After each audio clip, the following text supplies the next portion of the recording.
There's still life in the old lady yet! Anne Rice foi uma das maiores autoras do mundo dos vampiros de todos os tempos. Suas obras e personagens habitam a imaginação de muitos, servindo como medida de qualidade e de complexidade para as criaturas da noite e os mundos que eles habitam, e nenhum outro vampiro representa melhor todos estes aspectos do que Lestat, o anti-herói e às vezes até mesmo antagonista das crônicas vampirescas. E hoje conheceremos um pouco mais deste fabuloso vampiro. Olá, seres da noite! Antes de sermos transformados contra a nossa vontade e viver intensamente, gostaria de pedir a atenção de todos para deixar o like, se inscrever e comentar aqui qual o seu vampiro favorito da franquia e por que é o Lestat. E também para quem quiser pedir materiais pode ficar à vontade nos comentários, mas existem votações que decidem os temas do canal, então tem que comentar e ir lá votar. E para votar precisa estar inscrito, logo se já for inscrito ou se ainda vai se inscrever, não se esqueça de votar todo domingo. E como já é de praxe aqui no canal, este vídeo é sobre o Lestat dos filmes. Trarei apenas algumas informações extras para dar um pouco mais de contexto, porém o foco aqui é dos filmes, então não precisa ficar emocionado se o que eu falar não for igualzinho o dos livros.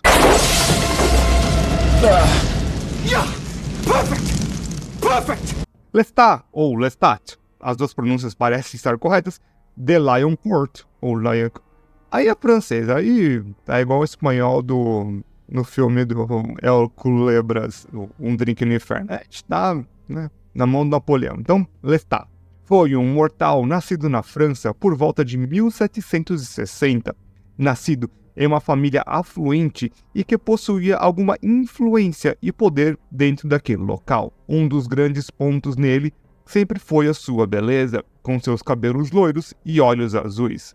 Sua atitude, sempre um tanto arrogante e snob, até mesmo em sua vida mortal. Apesar de possíveis tempos difíceis para sua família, possuía uma pompa e riqueza de espírito, alguém que vivia a vida de forma livre, sempre se preocupando com si mesmo e ninguém mais. Um espírito livre típico da decadência desta época e de todo o sistema do antigo mundo, e por essas características e essa ligação com a mudança eterna que seu mestre Marius o escolhe para se transformar em um vampiro, para lhe dar o presente das trevas. Possivelmente usando de seus poderes vampíricos, Marius leva o jovem Lestat para sua torre e o drena parcialmente de todo o seu sangue, o deixando à beira da morte, e sem explicar nada do que estava acontecendo, faz a pergunta se ele queria viver e ele responde que sim. Que foi um péssimo meio de Marius colocar em jogo toda a ideia do vampirismo,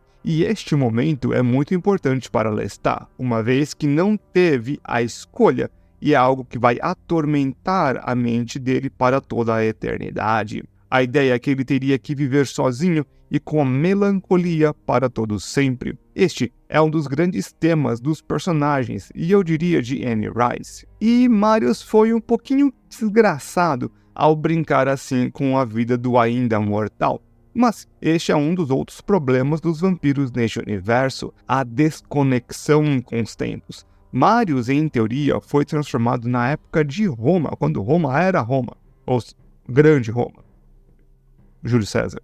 Ou seja, ele não entende a sociedade à sua volta e tem que ter a companhia devido à solidão para conseguir se tornar algo e sobreviver neste mundo.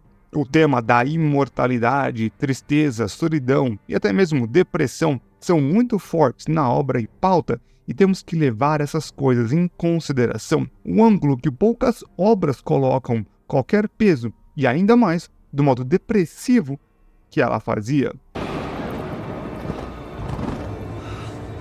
Em 1781 foi a transformação. Daquele momento em diante, não existiria mais um mortal. Naquele corpo agora habitava uma criatura diferente, alguém que logo se acostuma com a nova vida de imortalidade e o preço a se pagar com esta.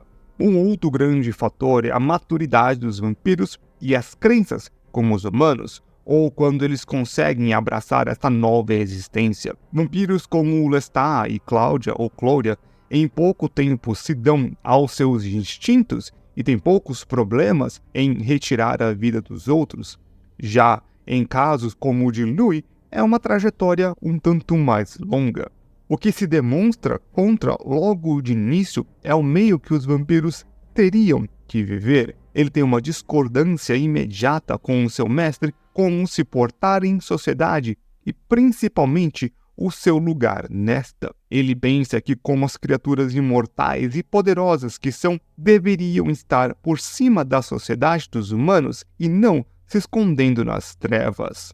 O que alguns podem pensar que seria algo que muitos pensariam assim que se transformam e com o tempo melhorariam e pensariam como a maioria, ou fariam algum tipo de grande mudança. Só que algo que o nosso alvo de história hoje não é normal, até mesmo para os seres eternos. Ele passa algum tempo com o seu mestre, aprendendo o básico sobre ser uma criatura da noite. Lições importantes como nunca sair na luz do sol, não beber de pessoas mortas, nem mesmo retirar a última gota, e possivelmente algumas outras coisas, como de usar os seus poderes, ainda que isso pareça ser um tanto natural para alguns. Ainda que um incidente na praia com uma violinista cause um problema entre mestre e aprendiz e sobre como deveriam lidar com os humanos. O evento parece, na verdade, demonstrar um pouco mais para Lestat, como algumas ideias são boas apenas em sua mente e que, quando em prática, causam grandes problemas que precisam ser queimados depois. Este pequeno encontro faz com que Lestat fique com o violino da moça que tinha lhe chamado a atenção, e este o acompanharia por muito tempo. Simbolizou em boa parte o seu espírito livre e o que realmente gostaria de ter entre os mortais, reconhecimento. E em uma noite, enquanto ele praticava com tal instrumento, no alto da torre, e seu mestre pintava à beira-mar, ele descobre uma passagem secreta. Ao entrar nas entranhas da torre, descobre duas figuras que aparentam ser de mármore, mas ele sente a essência deles e começa a tocar violino para ambos. A música agrada tanto uma das estátuas, a da mulher, que ela, em movimentos lentos, oferece seu pulso para que ele bebesse de seu sangue potente. Estes eventos seriam revelados mais tarde que foi a caixa quem fisgou Lestat até ela. Desde aquela época, ela sentia essa atração por ele, pelo seu espírito, pela sua música e pela sua beleza. Beber o sangue dela, o que seria a primeira de todos, a rainha dos condenados, deu para ele acesso a visões antigas e desconexas que ele pouco consegue entender. Só que ainda mais do que isso, melhora todos os seus poderes em níveis nunca antes vistos. Até Marius fica surpreso com o que o seu pupilo consegue fazer. Isso já deixa algumas explicações para a próxima parte de como ele se torna tão mais forte do que muitos outros vampiros. Só que toda essa força nem sempre se demonstra em suas crias vampirescas, mas isso fica daqui a pouco também para outros vídeos. Caso vocês queiram, obviamente. Com este acontecimento, o vampiro parece que entra em um tipo de descanso longo. Não sabemos se isso foi devido ao seu corpo ter que se acostumar com o que aconteceu e seus novos poderes, ou foi alguma artimanha de Marius. O importante é que ele acorda sozinho na torre, sem Marius, sem a caixa e sem nada do tipo, ficando sozinho, com a escolha que ele nunca fez.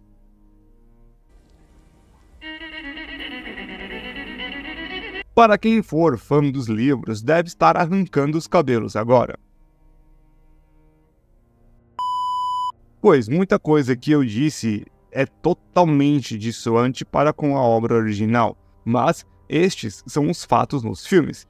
Temos apenas que entender que acontecem em linhas de tempo separados, universos diferentes, qualquer coisa do tipo. O que precisa ser consistente é a lore dentro do próprio universo que é apresentado. E pelo que eu entendo, também existem algumas divergências nos livros e também nos filmes. Não vamos ser críticos todo mundo. Essa origem do Lestat é do Rainha dos Condenados. E a próxima parte que sabemos na linha do tempo é do Entrevista com o Vampiro. O importante é dizer que personagens mentem. Então, não é porque Lestat afirma algo significa que seja verdade, ainda mais quando estamos lidando com narradores e estes, às vezes, não falam a verdade.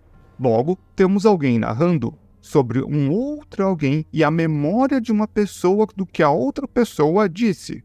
Nem tudo está cravado em pedra. Só para deixar claro, então, a entrevista com o vampiro, em boa parte, é o Louis, do ponto de vista dele, contando a história para o repórter sobre o que o Lestat disse e falou. Né? Eu sei que nos livros fica tudo mais bem construído, porque depois tem a versão dos fatos do Lestat, vai ter o Carnaval, beleza, mas tô falando dos filmes, beleza? 10 anos depois de ser transformada em vampiro, no ano de 1791, Lestat se encontrava no Novo Mundo, mais especificamente em New Orleans, que tem grande influência francesa e possivelmente o motivo que ele escolheu essa cidade, uma vez que ficaria à vontade em meio às pessoas ricas que imitavam a aristocracia francesa e ele, sendo um francês, buscando um propósito, ou um lar. Seja por destino ou por incrível coincidência, ele logo encontra aquele que seria o seu companheiro e amante por diversos anos e também um grande antagonista em várias vezes, e possivelmente o segundo vampiro mais importante de todo o mundo dos vampiros aqui, Louis.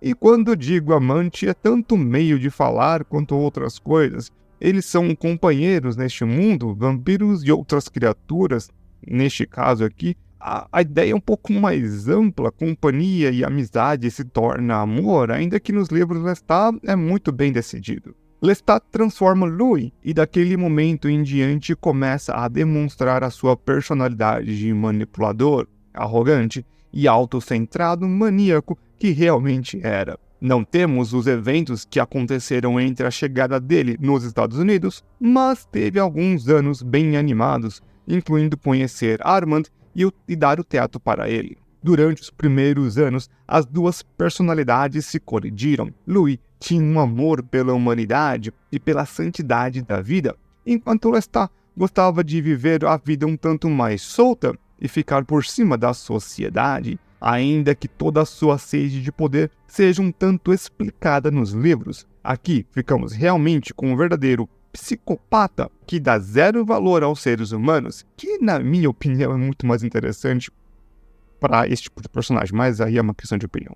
Devido às riquezas de Louis, eles conseguem viver em alta sociedade, o que é muito bom para o vampiro, pois ele amava o gosto refinado de querer tomar sangue aristocrático, o que é fascinante de se ver personagens falando com quem consome em um restaurante. Só que o ressentimento de Louis o faz ficar descontente com toda a situação, e a fazenda que ele é dono está em um estado de insanidade. As pessoas estão fazendo rituais de purificação e acham que Lestat seria alguma coisa ruim. Tudo desaba quando Louis queima toda a casa e ele é salvo pelo nosso querido. Eles vivem um tempo na baixa sociedade, nem mesmo isso diminui a sede do vampiro, demonstrando que não era só dinheiro. Olha só, era amor mesmo. O que ainda causa grandes problemas, até uma grande discussão que Louis sai pelas ruas. Todo este conflito se torna basicamente um sequestro psicológico até o nascimento das trevas de Claudia, uma órfã que Louis drena parcialmente e Lestat transforma ela em vampira, fazendo eles os pais dela e o real amor da vida de Louis, e eles se tornam uma grande família. Não pensem muito sobre o assunto. O como isso acontece é tão interessante quanto o fato. Louis, ao ver a menina sozinha e chorando, fica com pena dela. Porém, o seu instinto é mais forte e a drena parcialmente. Lestat descobre tudo e se alegra com seu parceiro finalmente colocando as presas para fora. Mas o ressentimento remoe aquele que morde e, para manipular o nosso loirinho e se fazer um grande canalha, transforma a menina chamada de Claudia. Assim, colocando a grande culpa da vida dele na frente do mesmo. Como uma vampira, uma jogada genial e maligna ao mesmo tempo, um dos grandes casos que faz esse personagem uma verdadeira lenda. O melhor de tudo é que Louis fala, sabe? Você não presta. Ele fala, é mesmo, né? Gloria se torna uma grande discípula de Lestat e, ao mesmo tempo, ajuda Louis a conviver melhor com o seu vampirismo e entender a situação dele neste novo mundo das trevas. E com essa fachada de família, eles conseguem adentrar na sociedade até que o tempo começa a desgastar toda a relação. Eles passam mais de 30 anos neste meio. Louis consegue lidar melhor com a sua natureza. Lestat vive felizmente manipulando a todos e Gloria, aos poucos, começa a perceber a sua situação, tanto querer crescer quanto ser mais próxima do seu amor de verdade e não poder. Essa desavença faz com que eles tenham um confronto até o momento em que ela arma uma armadilha, dando sangue morto para ele na forma de gêmeos, e para garantir a finalização, cortam a sua garganta e o jogam no pântano. Aqui temos um bom exemplo dos poderes da resistência de Lestat. Ele, depois de tantos ferimentos e sendo descartado, consegue aos poucos recuperar seus sentidos e parcialmente o seu corpo. O que ele nos dá como informação é que ele fica em um estado inerte e sem mente, apenas se alimentando como um animal, até que consegue forças para tomar novamente consciência. E que este é um estado que ele e outros vampiros também podem entrar, ou pelo menos algo bem similar, e este o faria várias vezes para conseguir se curar dos ferimentos graves que ele sofreu e também para descansar a sua mente. E em um novo ataque a Gloria e Louis, ele agora pega fogo, e não é um pouquinho de fogo, ele é tomado pelas chamas. Só faltou perder a cabeça para ser um final total que quase ninguém poderia dizer o contrário. Só que a vida é uma caixinha de surpresas e pelo milagre que isso aconteceria, ele sobrevive. Mas desta vez não foi apenas o seu corpo que foi derrotado, mas o seu espírito. Uma coisa é ser descartada por uma filha mimada, outra é ser traído pelo seu amante e amigo, alguém que lhe dedicou a maior parte da sua vida. Ele passaria muitos anos apenas apodrecendo, se alimentando possivelmente de criaturas menores, ainda que nos livros fosse visitado por vários vampiros. Todos tentaram ajudar e manipular ele, não necessariamente nessa ordem, mas recusou a todos, e ainda que bebesse o repórter no final do filme, o trauma foi um pouco maior do que isso, e resolve tirar uma outra soneca muito longa. That's why I chose you. Toda a trama da entrevista com o vampiro de Louis e a soneca de Lestat para ser acordado são totalmente modificados nos filmes e realmente um tanto mais complicado de se colocar em ordem cronológica sem ter que assumir algumas coisas. Eu realmente não entendo como ele passa para recuperar e para dormir novamente, o porquê que ele faz isso, então a gente fica no aconteceu. É claro que isso muda muita coisa e a quantidade de lore que temos que pensar. Como a primeira dos vampiros, sociedades secretas, em algum lugar com vários vampiros que realmente tem algo a fazer. Diferentemente do teatro que eles pareciam tanto estranhos. Então, passar o tempo aqui vai ser um pouco complicado. Quantidade de lore, porque a gente vai ter então a primeira parte do filme, a primeira parte do Reino dos Condenados, depois tem a entrevista com o vampiro e depois vai ter o final. Então, é muita lore de expansão, por isso que o meio do filme do Entrevista com o Vampiro parece, o meio do Entrevista com o Vampiro, ele não é sobre o mundo e sim sobre os personagens, depois se torna sobre o mundo e o personagem. É um todo estranho. Mas mesmo assim, e sem contar que tudo é colocado mais pra frente. Tá, então, nos filmes, acho que nos livros, tipo anos 80 que ele acorda. E aqui é anos 2000. Então é bem diferente. A entrevista com ele, com o Louis, acontece tipo anos 70. Entendeu? Então tudo é jogado pra frente pra ficar um pouco mais moderno pra época. Óbvio.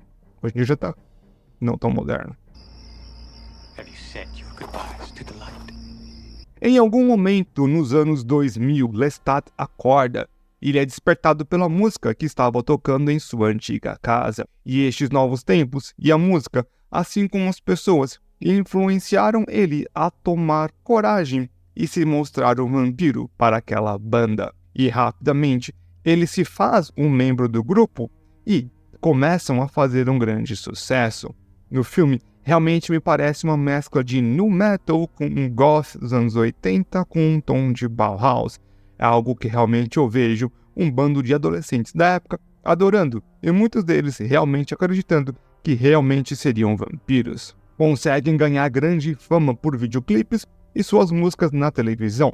Sim, este era o meio que a gente tinha para ver clipes, e o meio de consumir essas novas músicas. E tinham grandes planos para fazer um show gigante no Death Valley, onde veriam que ele realmente era um vampiro. Só quero deixar uma coisa aqui bem interessante, porque os clipes que ele faz são bem interessantes. Não vou falar sobre a música, eu já falei o que eu tinha para falar sobre a música, mas tanto dos clipes do Bauhaus, que é uma banda de gótico, vamos colocar assim, do filme do Nosferatu, que ao mesmo tempo também dos filmes do expressionismo alemão.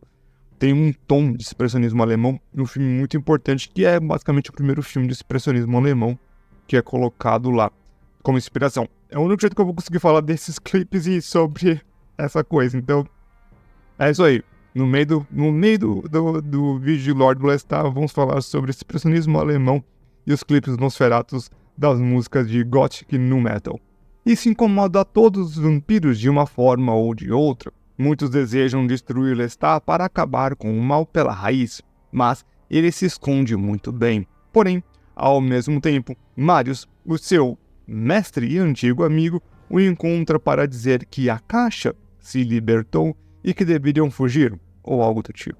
E enquanto ele vive a melhor vida que um rockstar poderia ter, também tem um encontro com Jessie, uma descendente de uma vampira muito antiga, que consegue despertar sentimentos que ele não sabia que tinha por seres humanos, e que começava a entender melhor a relação entre as espécies, algo que seja algo colocado no coração das trevas por Louis.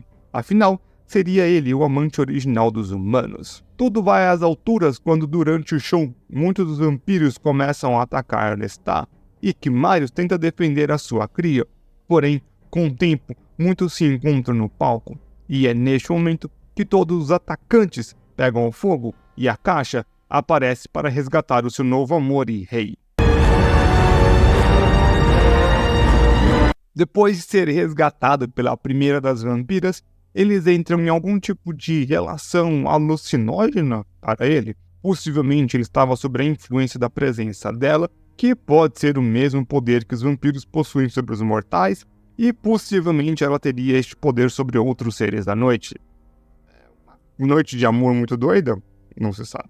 E falando nessa ideia de escuridão ao tomar ainda mais o sangue dela, ele se torna imune à luz do sol e possivelmente tendo algum outro aumento de poder, o que não é totalmente claro. Só que para alguém que tanto gostaria de ser um deus entre os mortais, tem grandes problemas. O meio de agir de Akasha é de eliminar humanos em massa e os colocar em um estado de serem servos pela força, e pelo visto, a ideia dele parecia um tanto mais charmosa, e que a pressão parecia muito para ele. Mas Vi não conseguia ver um meio de contornar a situação até o momento. Quando o novo casal encontra com um conselho de vampiros, Lestat drena Jessie a mando da rainha, mas pede a sua recompensa, e esta seria começar a beber o sangue dela novamente. Uma fraqueza que todos possuem, mas tinha em grande escala, que eu realmente gosto.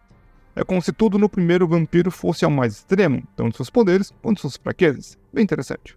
No final, os anciões se juntam e drenam ela até o momento que uma das mais antigas, alguma coisa da Jessie, bebe a última gota e se transforma em pedra, para que todos os outros não voltassem a ser mortais.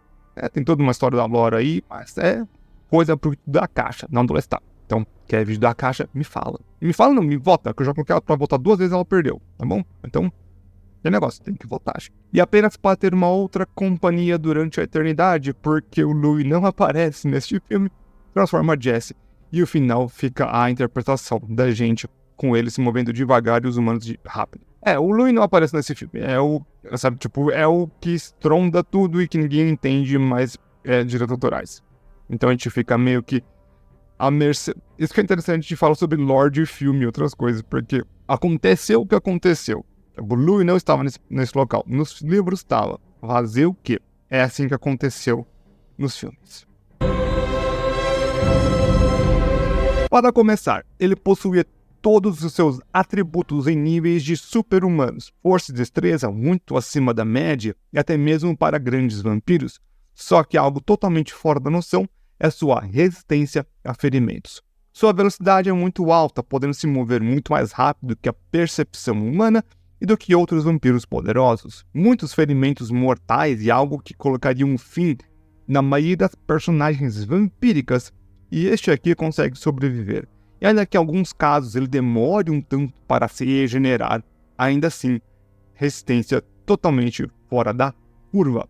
Claro que temos o básico do vampirismo, onde o tempo não o deixa mais velho, nem mesmo doenças e seus similares o afetam.